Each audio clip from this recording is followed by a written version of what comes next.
So I clickbaited you a little bit, but let me explain, please. I am personally a firm believer that Modern Warfare 3 and Treyarch's Call of Duty ruined me Black Ops Gulf War are the determining factors for the Call of Duty franchise. If these games fail, it may very well be over for Activision's cash cow. As many know but not all are aware, Call of Duty has three massive game modes, but one is often forgotten about in recent times by casual fans and developers alike. Multiplayer, Warzone, and lastly Zombies. If we look into the past, we'll see that at some point Call of Duty Zombies was arguably the biggest game mode in some now older Call of Duties. Now, of course, Warzone takes the cake by a lot, and I think Activision and their studios did something great with Warzone 1. Verdansk, Rebirth Island, Fortune's Keep, etc. I think a lot would agree those three maps were pretty solid, not perfect by any means, but were certainly great. But we've seen the Call of Duty franchise fall very hard in the past few years with entries like Vanguard, which many claim to be the worst Call of Duty of all time, Modern Warfare 2 2022, in my opinion, this is the worst Call of Duty of all time, for many reasons, but I will share a few key points quickly.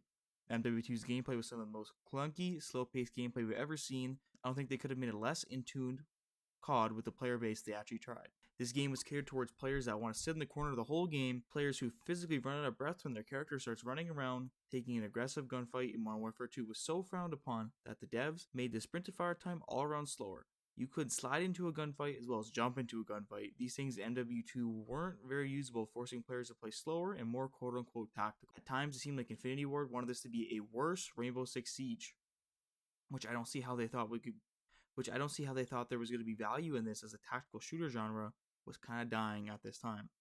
I found Infinity Ward to be very out of touch for a lot of these Call of Duties, although they've done some very interesting and innovating things. Ghost came out with Extinction, which in my opinion was a very cool, but it was quite repetitive due to the fact that it was a linear story. Side note, I think Ghost has aged like wine. Unpopular opinion, I know. Infinite Warfare had a very interesting take on zombies and also had the greatest boss fight in zombies history. Modern Warfare 2019 did a lot of things great. The movement was amazing, the gunplay felt very smooth and incredibly consistent, as well as the gunsmith being very simple in nature, allowing you to build any weapon into anything you like. Moving on to Modern Warfare 2, it has attempted to innovate for innovation's sake. It took pre-existing systems and somehow made them more complicated and somehow even made them worse. How they've done that, I really don't know how they have. But for a quick short example, in Modern Warfare 2, if you wanted to use an assault rifle that was better in the long range, but was still balanced in most areas, you are better off not adding any attachment. Attachments are meant to enhance a weapon, not limit it. Why they thought this was a great idea, I will never understand. I implore everyone watching this video to share your thoughts down below. Let's have a discussion regarding anything Call of Duty. So in this section of the video, I'm going to be expanding upon Warzone 1 and Warzone 2. So when Warzone 1 came out, it had such a powerful release that everyone had to try Call of Duty's new free-to-play Battle Royale. It had the gaming community chokehold with fun gameplay and all the biggest content creators at least trying the game. Was it perfect? No, of course not, but man, was it ever fun. I remember one of my first games of Warzone very well. My two friends and I were sitting in the middle of downtown on top of the biggest building. On top of the tower, we were camping and trying to secure a dub. Out of nowhere, a helicopter with three guys flies up to us. The battle has erupted and everything is going crazy. I had then shot down the pilot of the helicopter, and the helicopter had crashed. I got a second down, and one of my friends killed the last guy. All the while, the other friend got hit by the crashed helicopter. Once I had learned that's how he went down, I burst out laughing, thinking to myself, this game is awesome. I started playing the game a few days after release, so my friends were showing me the ropes. There are these things called Loto Drops. They told me that they give you your custom class setup with your perks and everything else you have with that class. One of the first things I came up with was a M4A1 with a thermal hybrid sight. I was using that for a while, cooking with it, before not long later my friend Cobb picked up my gun setup and asked me, what the hell are you using? He then put me onto a different setup with instead of a hybrid sight and a sniper secondary, he had me try the MP5 and the M4 setup, which was much more fun for aggressive gameplay, and I was looking to get more kills each and every game. As time went on, Warzone's meta grew and changed with every passing season. We saw guns get nerfed and some get buffed, or recently added in a new season. All in all, Warzone 1 was a revolutionary game that kept a lot of gamers sane during the virus and lockdown. Then years after ups and downs of Warzone 1, the highly anticipated MW2 with Warzone 2 on the way had released, and for many it was a massive disappointment. And around this time 1 year ago, Call of Duty had begun to die.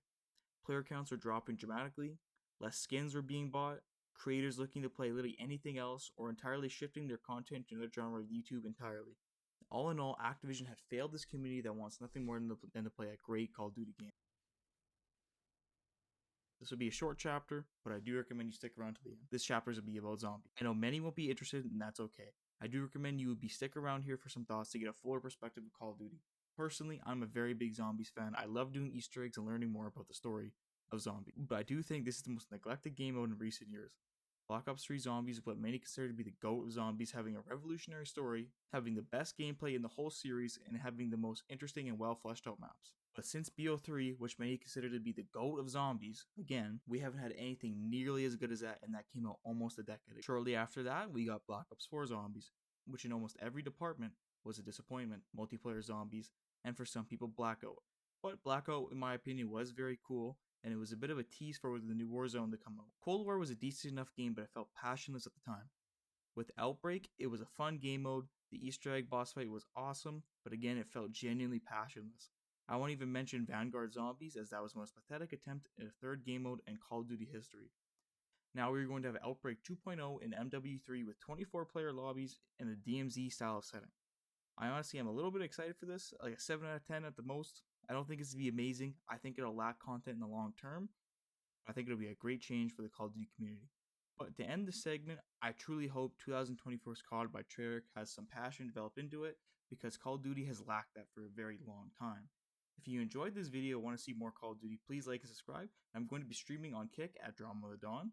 You'll see here on your screen, and there'll be a link in the description and the comment section. I really appreciate a follow, and that's all, guys. Have a great day.